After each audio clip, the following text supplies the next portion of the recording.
Hello all! In this fourth and final video of this series, we're going to handle the actual sending of the information the person filled in the form over to PHP with jQuery.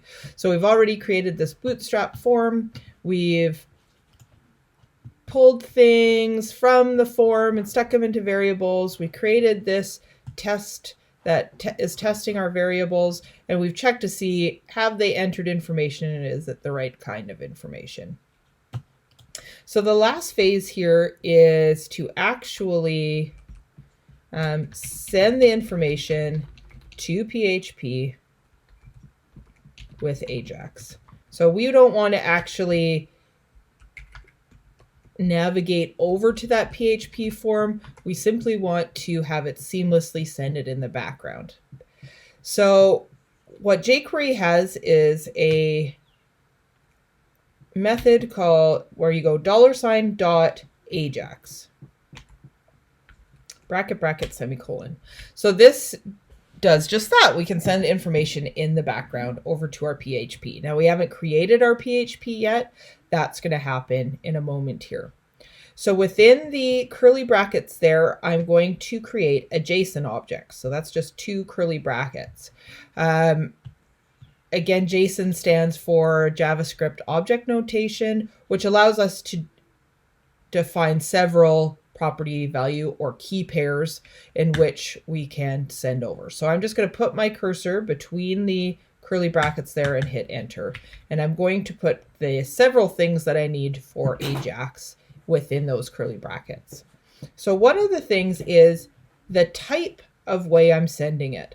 So for this, I'm going to go type full colon and then post all capital. Now we have two ways to send things to PHP, either with post or with get. I'll give you an example of get here.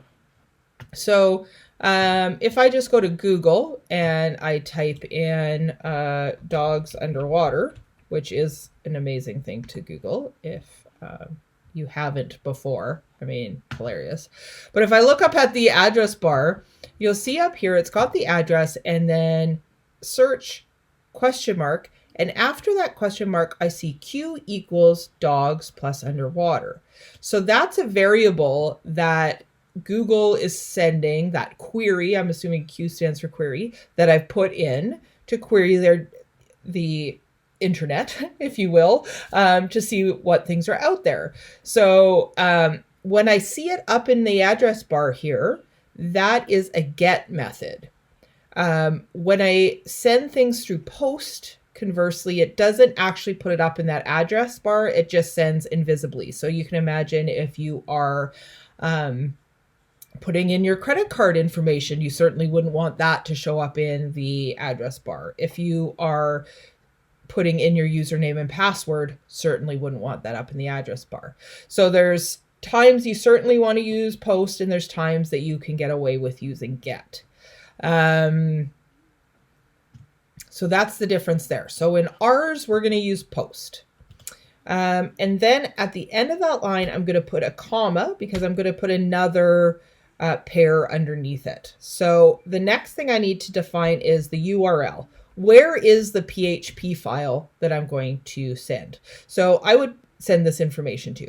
So I would put the address there, and that's relative. I'm going to do a relative path relative to the HTML file of my that my form is on.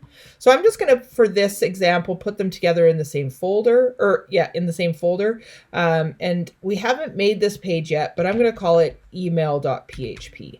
Now, if I had put it in a folder, I would just need to do the proper pathing there. Say it was a folder named PHP. I would just need to add that in front. But because I'm going to put them both in the same spot, I can just put the file name there. Then a comma. Then I also need to send it some data. Now I'm going to make a variable here in a moment called data string. I'm going to use that Camelback capitalization, all one word, data string. Now I haven't created this yet, so I'm going to just cruise back on up to the top here where all my other variables have been defined. And I'm going to make this new variable called data string. And it's going to equal all the information I need to send over to PHP. Now we've already got that. I had you do that in this query before. So I'm just going to copy that and paste it above. So what it's going to send is a series of variables, PHP variables, or just a series of variables and the values. So that's why we have name equals whatever their name is. And then the %, separates the different variables. Email equals whatever. And this is a variable, message equals that. So I had you kind of put that out earlier because I knew that we were going to be using it. So now we've got something called data string. Now the last thing I need to do in here is have some sort of success message comes back. You may have been on different forms before where you enter your information and then you don't know, did that actually send? There's no message back to the user, no visual prompt that it worked. So we're going to set up a success, oops, if I can spell it right, state, I guess. So we're going success, and then we're creating a function because we want more than one thing to happen here. Okay, so again, success, function, bracket, bracket, curly brackets. You'll notice that I just have those commas in between the pairs. So I'm putting my cursor between those curly brackets, and then everything in here happens if we've successfully sent stuff over to the PHP. So I have that response field.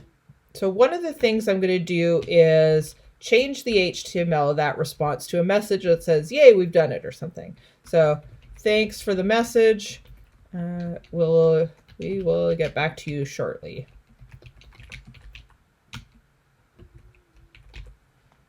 Oops. Okay, we'll get back to you shortly. And then I've got that semicolon there at the end. Then another good housekeeping thing to do is clear what they've entered into those fields. So to do that, I'm just going to do the pointer to the different elements on the page. So for example, form name. Now that's the ID of that first input box. And I'm going to change, oh, no, not HTML. I'm going to change the value of it because it is an input field, not just like a div or something. So we're going to change the value to nothing, just an empty string. And then I'm going to just copy and paste this to save myself some time and target out my different input fields. So email, and then my last one was called form MSG.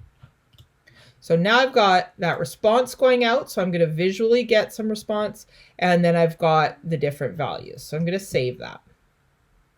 So the only last piece to do is to create this PHP form. So I'm going to go up to File, New, choose PHP there, and then I'm going to say no to these, and I'm going to save this into my folder. So I'm going to call it email.php. Email.php, and I'm saving it into the same directory or same folder as everything else.